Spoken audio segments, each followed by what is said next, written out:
It's me, Ken Peters, again. This video is gonna be a little different, maybe not too much, but taking risks in life.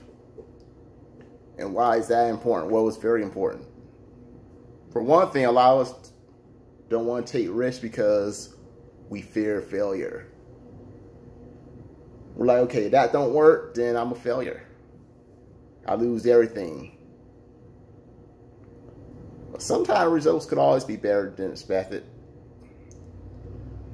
Other times, not so much. I mean, I took risks in life too. And it's not just money either. For one thing, there's other things in life that you need to take risks for. Maybe you want a girlfriend. Maybe there's a certain girl you like. This is for the guys at this point. Those girls, they seem to sit on their butt and guys come to them. I know it's not like that always, but that's what it seemed like from my perspective. But anyway, maybe there's that girl you always wanted to date,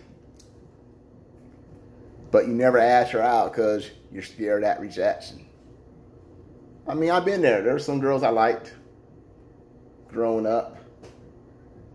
There was actually girls I liked in junior high, but guess what? Guess how many girls I asked out in junior high? None. I ain't asked any girl out in junior high. Because I was pretty shy.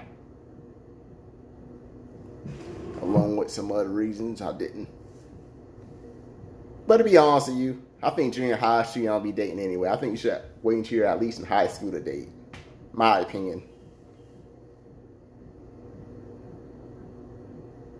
High school come around, I'm still pretty scared to ask girls out, I admit it.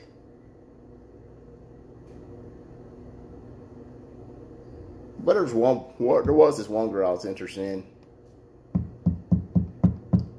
Actually, there was a couple girls I did ask out in high school. I mean, did I actually date them? The answer is no, but I took a risk. There was one I tried to date in. Actually, there was another one I tried dating in the sophomore year. But I rather not talk about that. I talk about my book. There's a book I'm about to publish soon. So you have to read that book whenever it comes out. Junior year, yeah, there was this girl I liked. Sometimes I still wonder how would my life had played out if me and her actually did date. Still talk to her sometimes. I'm just not saying her name. I did tell myself, senior year comes around, I'm gonna date. I am dating. Want to know what happened in senior year? I ended up going to private school, and I was basically the only senior, so I ain't dating anybody in private school. There was a girl I tried to date at my job that same year. She did give her number. We did used to talk, but it didn't really go nowhere. And to be honest, I don't really think she was a girl for me anyway, looking back at it. I would have been better off dating that girl in the junior year of high school than dating this girl that I met my senior year. But I took risks. I mean, just one of those girls could have actually liked me back. They could have dated me. I could have ended up marrying them. But unfortunately, it didn't happen. And there's been other risks I took in life. When I was in college, I wanted to make some extra money. So I was basically looking to see how to repair game consoles. Then I come around the Xbox 360. There was this problem that it had, and that was the red ring of death. I know some of y'all are probably wondering what's the red ring of death. Just go on YouTube, type in the red ring of death, and it'll probably pop up. Now it's the Xbox 360. It was a common problem it had. So I pretty much learned some ways to fix it. And I figured I'm going to try this. I'm going to try to like flip Xboxes, like buy them cheap on eBay, fix them up, then sell them. So I had this idea in my head. I had this vision of me just repairing all these Xboxes and making money that way. I sell them, get some profit. You're probably wondering, did this take off? The short answer is no. It was a complete failure. But it wasn't, I wouldn't say it was a complete failure, because it gave me a learning experience with this business. I was trying to like basically repair these S boxes, but it wasn't as easy fixing as I pictured in my head. One thing I did try to do,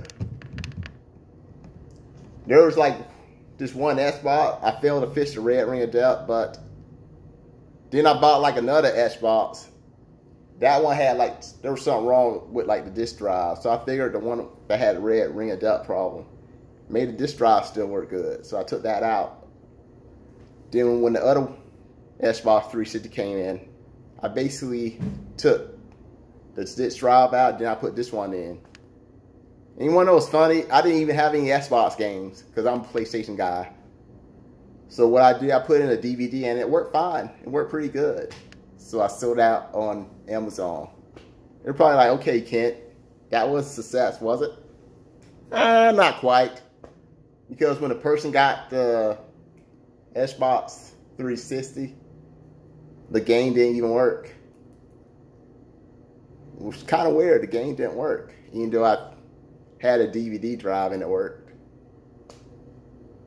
So I didn't understand that at first.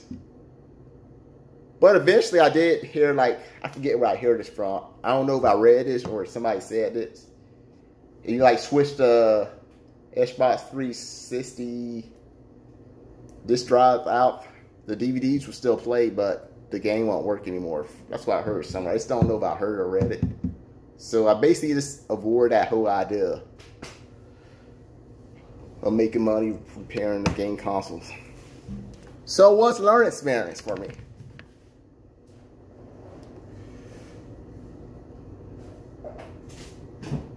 But it didn't stop there. There was some other experience I had. I was looking at this magazine. I was pretty much trying to find ways to make money. And there was this direct mailing program. I figured I'll just give it a chance. And it didn't work out. So I'm like, you know what? Just forget about it.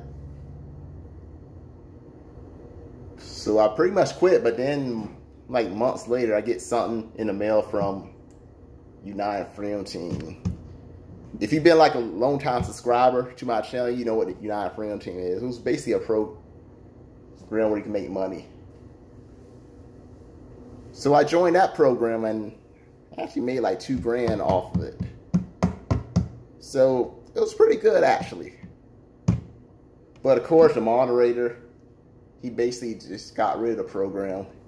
And he didn't say he was getting rid of it, which was a complete bummer.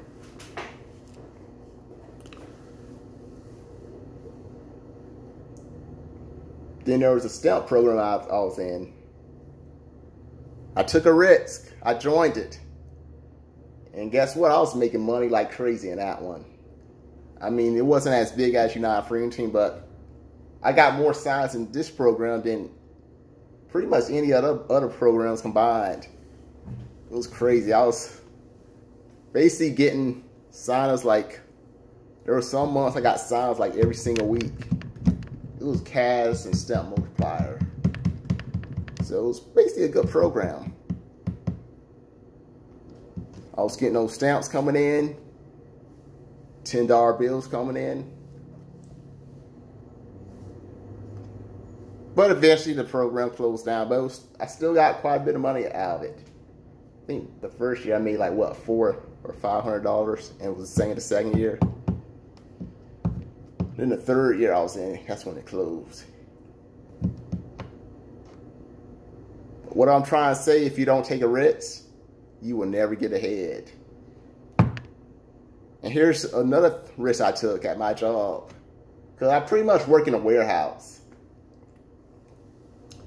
I was basically shredding paper. And I was offered a job to drive like this box truck. If you don't know what a box truck is, it's basically, it's kind of like a semi, but it's quite a bit, it's a bit smaller than a semi. So that's what a box truck is. So they basically offered me that job. So I'm thinking, do I really want to risk doing this job? driving a box truck? What if I mess up and get fired? But guess what? I took a risk. Because they did pay me more money to drive a box truck. So I took that risk. And it worked out pretty good. So now my paycheck is bigger since I've been driving a box truck. But the thing is, if I didn't take that risk, guess what? I wouldn't be making that much money right now at my job if I didn't take that risk. I could have just let it pass me by. And somebody else would have likely taken that job if I turned it down. But I was willing to take that risk. I knew there was a chance I really could have messed up. I could have hit something. Like somebody's car. Fortunately, I've never hit anybody's car. I've been driving for like 5 years with a box truck. I haven't hit anybody's car yet. I did hit a dumpster though.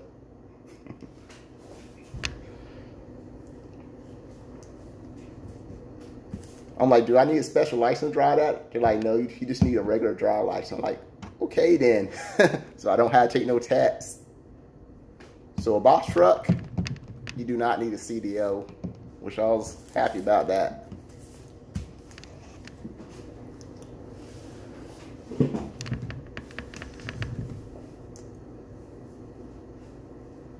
And of course, there's some other risks I'm going to try out. They're just furniture flipping. I'm basically having on, you've seen it on Digit. I'm basically saving up some money before I get into that one, the furniture flipping.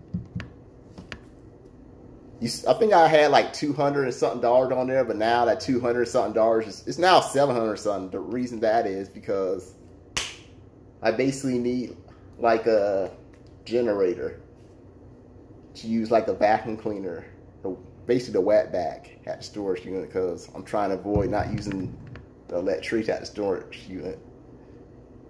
Because a lot of these storage units, they don't have electricity, they don't have plugs. So I figure I'll just save money for a generator. That way I just clean the furniture at the storage unit with the generator. So I'm going to try that risk out, and I will do videos on the furniture flipping, how that worked out. So I'm going to take a risk on that one. But the risk on that one is not going to be too big in my opinion.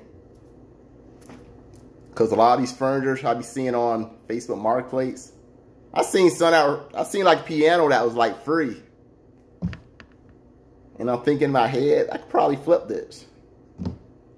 I even asked a person, was there something wrong with this piano? And they said no, they just wanted to get rid of it. So I actually could have flipped that one.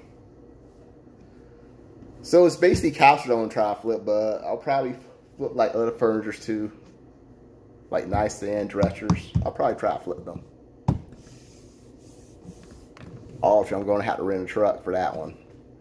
But since I got experience driving a box truck, I'm pretty sure I won't have problems driving the box truck from like Home Depot or the other one, U-Haul. Because a lot of them be smaller than what I drive my job anyway.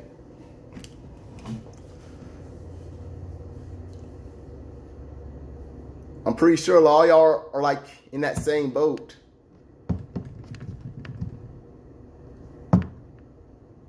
You have this idea in your head. You want to try like maybe you're good at making tacos.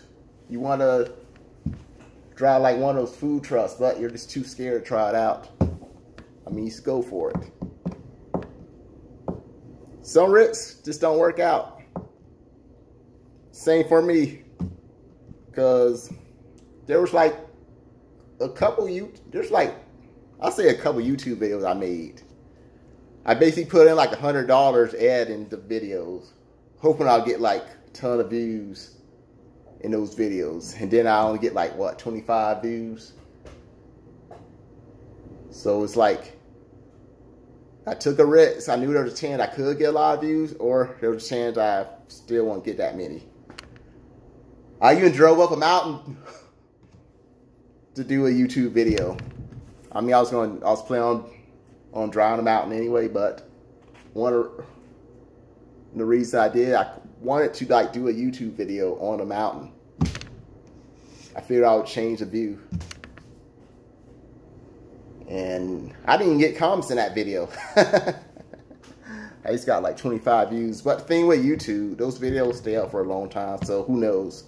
People that sign up after me, people that subscribe to my channel later on, they might comment on those videos. As for right now, I have like 576 subscribers.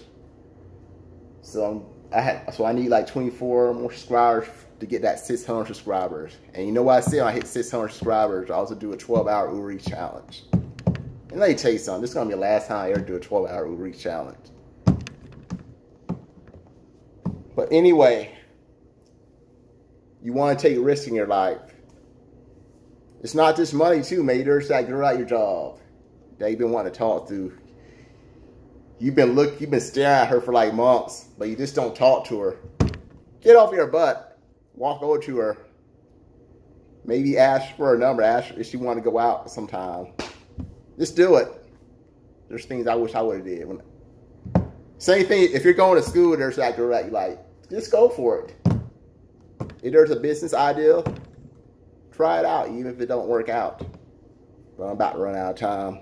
With that being said, have a good weekend. Bye for now.